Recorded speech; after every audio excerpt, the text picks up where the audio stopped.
तो दोस्तों, क्या आपको पता है जिस वक्त आप ये वीडियो देख रहे हैं ठीक उसी वक्त समुद्र में क्या हो रहा है?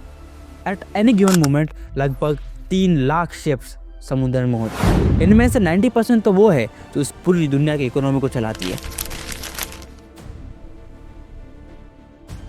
The container ships. हमारे कपड़ों से लेकर हमारे मोबाइल फ़ोन तक सब कुछ इन्हीं डब्बों में पहुंचता है। पर क्या आपको पता है, चाइना से अमेरिका जाने वाले लाखों कंटेनर्स वापस कभी नहीं आते, वो वहीं कचरे में फेंक दिए जाते हैं। Let's dive deep into the mystery. Problem शुरू होती है ट्रेड सरप्लस से। चाइना दुनिया का सबसे बड़ा फैक्ट्री हब है। 2023 में उनका ट्रेड सरप्लस $823 बिलियन से भी ज़्यादा था। मतलब चाइना ने भरे हुए कंटेनर का एक सैलाब भेजा, लेकिन बदले में उनको उतना माल नहीं मिला। जब ये कंटेनर अमेरिका पहुंचते हैं तो कहानी बदल जाती है। अमेरिका दुनिया का सबसे बड़ा कंज्यूमर है, पर कंटेनर चाहते तो हैं ज़्यादा, पर वापस भेजने के लिए उतना मेड इन यूएसए माल नहीं होता है। रिजल्ट 60% कंटेनर्स वहीं फंस जाते हैं। अब आप सोचेंगे खाली डिब्बा ही सही, वापस तो भेजो, पर यहाँ आती है मैथ। एक कंटेनर को अमेरिका से चाइना भेजने का खर्चा आता है $3000, और वो उतनी ही जगह गिरेगा जिसमें लाखों का सामान आ सकता था। शॉकिंग बात यह है कि चाइना वही डिब्बा सिर्फ $2000 में बना लेता है। सो 3000 खर्चा कर पुराने कंटेनर को वापस भेजना बेवकूफ़ी है। इसलिए अमेरिका में इसका एक ग्रेवयार्ड बन चुका है। इन्हें आप सस्ते घर, ऑफिस या फिर पिघलाकर स्टील निकाला जाता है। चलिए अब आते हैं दिमाग घुमाने वाले सवाल पर। अमेरिका दुनिया का नंबर 1 ऑयल प्रोड्यूसर है, फिर भी अपना तेल वो बाहर से खरीदता है। इट्स जस्ट लाइक आपके पास गेहूं के खेत हैं, पर आप रोटी बाहर से खरीदते हैं। इसके पीछे का कारण है केमिस्ट्री और टेक्नोलॉजी।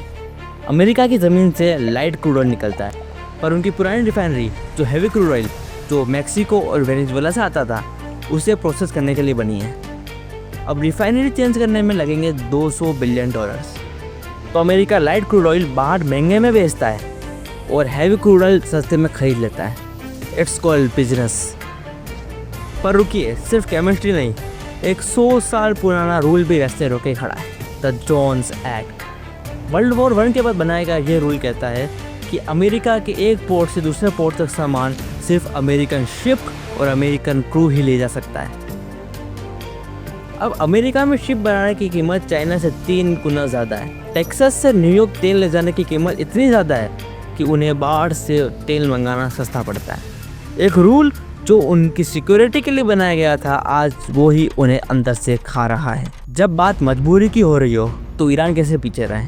अमेरिका ने ईरान पर सस्ते सेंसर्स लगा रखे हैं, फिर भी उनके पास अमेरिकन बोइंग प्लेन कैसे हैं? उन्होंने 2024-25 में दुनिया को हैरान कर दिया जब 5 बोइंग 77S अचानक से उनके पास दिखे। ये कोई जादू नहीं था, एक मास्टर प्लेन था। ऑस्ट्रेलिया के प्लेन ग्रेवयार्ड से पुराने प्लेन्स खरीदे गए, फेक कंपनीज बनाई गई, और जब ये प्लेन्स अफ़गानिस्तान के एयर स्पेस में पहुँचे तो उन्होंने अपने ट्रांसपोर्टर बंद कर दिए और वो गायब हो गए। जब वापस रेडार आया तो वो ईरान के एयरपोर्ट पर लैंड कर चुके थे।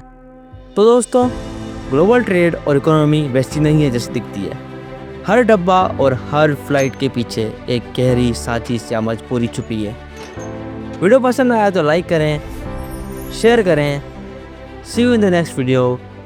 जय हिंद।